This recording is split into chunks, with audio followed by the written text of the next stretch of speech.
Hello, guys. Welcome to the Blaugrana Away, and this is officially our first match review, focused on FC Barcelona, which unfortunately will not be entirely positive because Barcelona have lost to Atlético de Madrid at home in the Camp Nou 2-0. That means that the record that we held with the Camp Nou of not losing a game, it comes to an end right now. It comes to an end completely, and it's a Champions League game, so of course you expect that anything can happen. But the manner in which this game ended, the manner in which it's played out before our very eyes, has been a little tough to accept. But we'll dissect it. We'll see what we can make of it. I think that Barca, going into this game, there was confidence because we had beaten Atletico de Madrid in the league last week, on Saturday basically. But that confidence was tempered with caution because Atletico Madrid would beat them whilst that game was not very, very important to them. I mean, it was important. Every game is important in La Liga, but it wasn't their priority, and you can see that they rested quite a lot of their stars. Ademola Lookman, Julian Alvarez, along with a few others, they were rested in this game. So of course, going into this game, I mean, even as we played that game, we knew this was the real deal. The one today was going to be the real deal. And Barca did not play terribly today. They did not play terribly, but they were never truly in control. I mean, even when of course, there was the red card to Cubarsí, but even before then, we didn't seem like we were in control. I mean, we were trying to hold on to possession, but at some point, Atletico had more possession than us, and that was around, the middle of the first half, which was a little surprising, to be honest. But well, it was a game that had everything, to be honest. It had drama, it had questionable refereeing decisions, although not the red card. But Musso, it passed a goal kick to one of his defenders, to one of his central defenders. I think it was Pubil. I'm not sure. And Pubil touches the ball with his hand. I don't know what the rule says. I don't know what the rule says about that, but we'll see. I don't know what the law says about it, but we'll see. Either way, the game looked difficult. The way it's played out. It was not easy. It was a very complicated game for Barcelona, and we had chances to score, and I think Rashford could have done a lot better with some of the chances he missed. Lamine was extraordinary. He was extraordinary. I mean, we all know that with Lamine, you have to stop him, or at least to control him, because players like that cannot be stopped. They can only be controlled, limited. And to limit him, you're going to have to cage him, have multiple players surround him, not at the expense of marking other players, but just ensuring that his passing options are blocked, ensuring that he can't progress further. He wants to dribble through you because, his teammates are not quite at his level, and all the responsibility to make something happen, it all falls on him. And I think he did spectacularly well today, and unfortunately, it was rather let down by his teammates, which is a shame. But we are Finja out, and Rashford coming in, and let's be real, Rashford's performance today was an improvement on what he showed on in the game at the weekend, but it still wasn't good enough, unfortunately. And it's not just because he missed chances, but because his decision making was not great.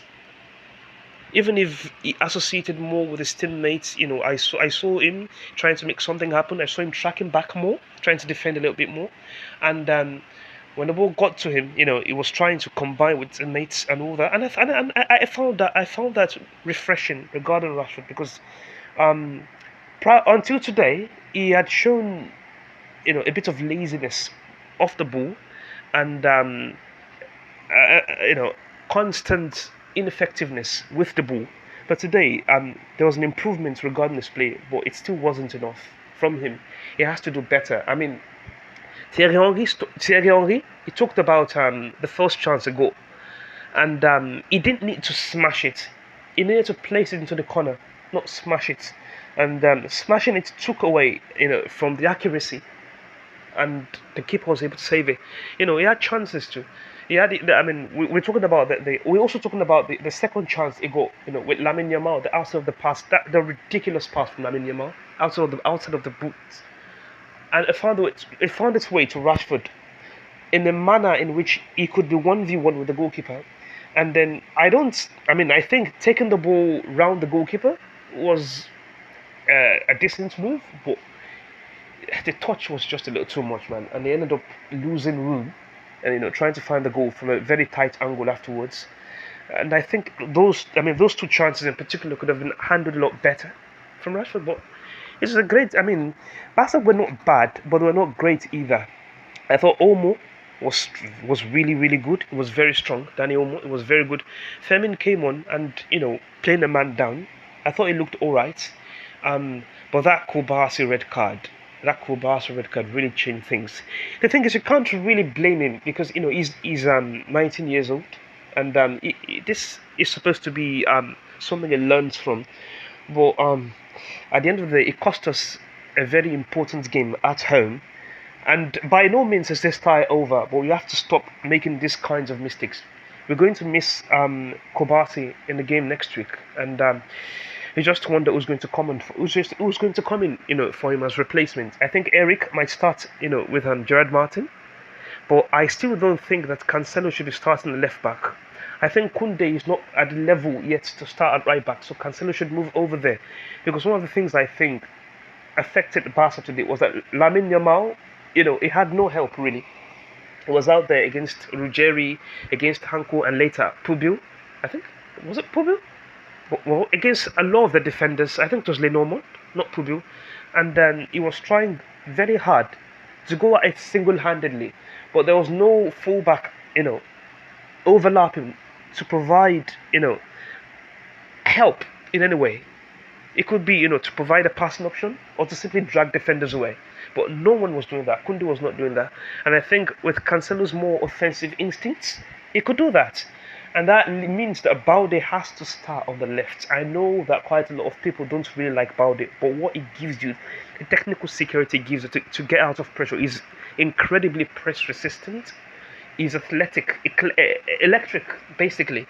He's a beast. In build-up, he's exceptional in build-up, and then it provides an attacking presence upfield. Even if people do complain about his crosses, his rather inaccurate crossing, but that really isn't a big, a massive deficiency in his play right now. He gets you to the final third, and then you can do what you want there, basically. I think a player like him is really, really important for the way Barca play. And even if because we play with the high line too, and then you have a player of his quality, with his athleticism, his pace, who can get back in case the high line is breached. He can get back to defending when the high line is breached. And I think a player like that should not be on the bench. If he's fully fit, he has to start. Well, Pedri today, he tried to bring control, but I don't know, the game was more of a basketball game in the first half. In the second half, the game calmed somewhat with Gavi coming on, but ultimately we couldn't do enough. With the exception of Lamine Yamal and Dani Olmo, the rest of our players fell short, going forward. Rashford in particular with those chances. And when Ferran came on, he hasn't been great this season. When he came on, he didn't really do enough, to be honest. Even Lewandowski starting today wasn't great, but he hardly got a touch on the ball really. And the game just as the minutes rolled by, we were trying to to find that one goal to tie it to make it 1-1, and maybe hopefully try to win it. But we left ourselves open over and over again, and Atletico punished us with Sørloth. They breached the high line yet again, delivered a cross, and Sørloth was there to tap it in. And people can say what they like about Hansi Flick, that he's over-reliance on the high line, even as we're 1-0 down. And I understand, they would have a point, to be honest, but this is Hansi Flick. He's not going to change how he plays. But if it's costing us, then that's an issue. But ultimately, this game is not over yet. It is not over yet. I know we're headed to the Wanda Metropolitano, and Atletico Madrid will put on a show in front of their own fans. But Barca have the quality, even without Rafinha, we still have the quality to, I mean, to challenge them, because now we are the challengers. We have the quality to challenge them now. And then, while I still have doubts regarding Rashford, I still think Barca can, they can make something of this tie, and we'll see how we do when we get there. But well, we can only hope for the best, and we trust in our players. But the kind of game we saw today, I mean, the scenarios in which the scenario in which that game played out in, we can't keep seeing that again. We can't keep doing that again. We can't keep getting a player sent off, so needlessly.